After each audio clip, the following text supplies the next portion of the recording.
Just kind of felt like that, I was in America, that like that's who I am, that I should really assimilate, and I definitely feel like Americanized and like whitewashed. Like I don't know, I'm not completely fluent in Vietnamese. I don't know like everything about Vietnamese culture, so I definitely feel like when I was younger, I felt that need. I just didn't want to be Vietnamese in a sense. Like I wanted to be more than that. Like I wanted to be Vietnamese American with an emphasis on American.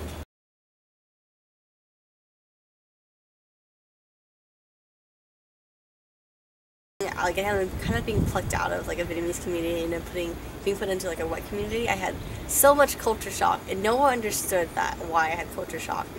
I realized that I didn't look like a lot of my peers, and that there was a lot more white skin than I was used to, and the students really didn't treat me all that differently.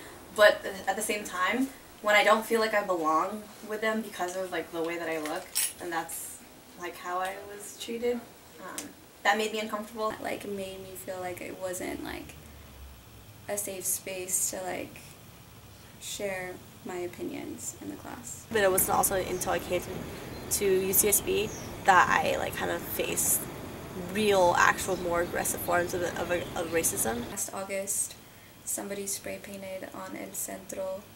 The word said, "Deportation equals justice. Deport all illegals now."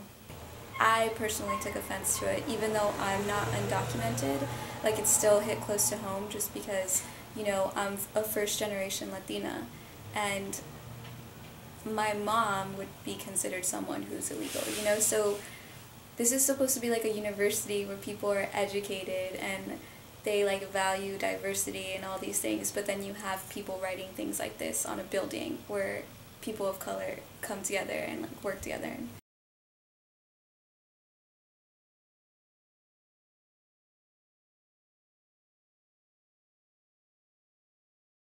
It's not necessarily wrong to have privilege or advantages, because I think those are things people are born with. Those are things that just come with who you are, who you identify with, what you look like.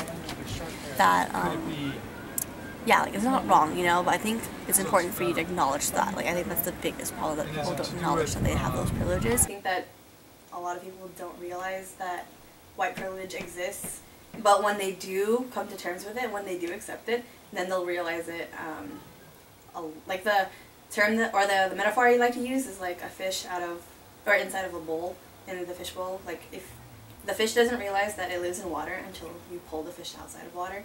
So it's kind of like if when a white person, they don't realize they have this privilege and power until you take them out of that role and like take their privileges away. I just feel like people just don't understand that like people with disadvantages, people without privileges, like I don't believe that they can really think that those people didn't work as hard. That I don't understand why those like people with privilege don't understand that people without privilege have these struggles and these disadvantages and these barriers that keep them from reaching higher goals, from attaining things, because they have these disadvantages. So one night we were at a party and one of my friends wanted to leave, and he was going to bike home. We didn't think it was safe for him to bike home, and we didn't want him to get pulled over by the cops. So we told him to just hang out and wait a little bit. He stated he was going to be fine because he had blonde hair and blue eyes. One of my other friends told him, well, at least you recognize your white privilege. And then he stated that he recognized it and that he was taking advantage of it.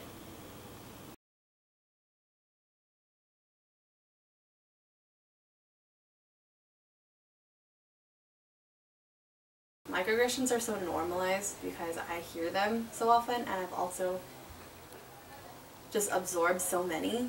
And I feel like they just become alive, and they are perpetuated, they become things in different senses, and I think that I just feel like sometimes people just don't understand that microaggressions can build up to macroaggressions. Like that's kind of the point. And there was two TAs. There was a white TA and there was a Latina TA. And I was in the white TA section, and then one day, it was like it was the very first section of the quarter, and it was already over and we were walking out, and I was walking behind a group of white girls. It was like 4 or 5 of them that were in my section. And they were talking about how happy they were that they were placed in the white TA section and not in the Latina section, because they were saying that like people of color always complain, that it's really annoying how they're always complaining about like racism and discrimination, and that they always like blame their problems on white people, and they don't take full responsibility about their actions, or like, and I remember her saying something like, oh, like as a white woman, I face discrimination every day and I get called a cracker, and you don't hear me complaining or crying about it. Other ones that I've heard are like, what are you? When they really mean what ethnicity are you from, or are you? And then they say, where are you from? And then I'll give you my hometown. And then they'll say, where are you really from?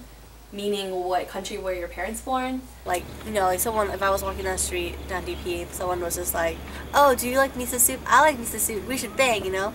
Like, that's happened to me. And it's kind of like, people thinking that's funny, thinking that's not, like, that serious, that's not a microaggression, that it's not a form of racism, or even so, if it's just like a small little racist remark, that people don't believe that that's not dangerous. That's so problematic, and I feel like that's kind of what we need to expose people to, that like those microaggressions grow, you know? If you kind of start from there and you allow that person to believe that that's funny, that that's okay, and have that person keep doing that, what happens if one day he insults someone and says like, well, you made me think it was okay for me to treat Asian American women like this, you know?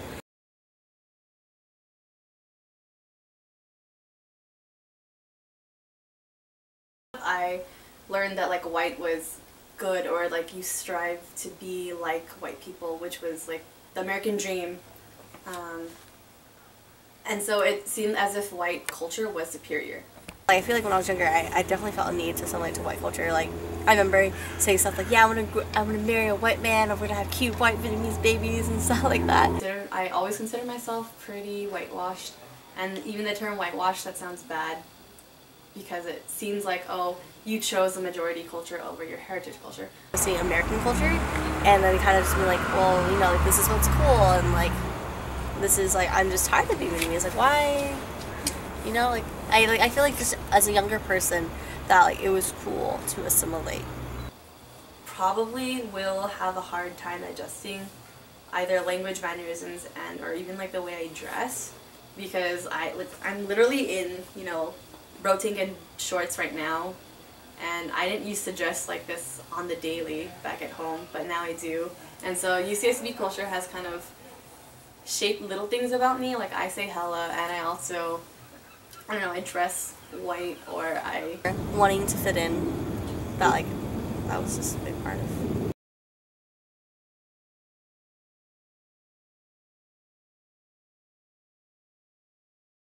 I guess if you just like find the common grounds between people as human beings, not as a white student versus an Asian student. Definitely think being at UCSB is very hard to garner interests or an audience. In any cultural org. In any cultural org, yeah. You know, like if you are not API, if you do not have friends within any other API orgs, then you kind of are just like, meh. They can't put themselves, I feel like they can't fully comprehend the experiences of people of color because of their background, because of where they come from, like because of their experiences. You know, like you can only go so far, and it feels like I'm just creating this for the communities I belong to and the communities I know that are already interested, and they typically aren't white communities. Like they're not.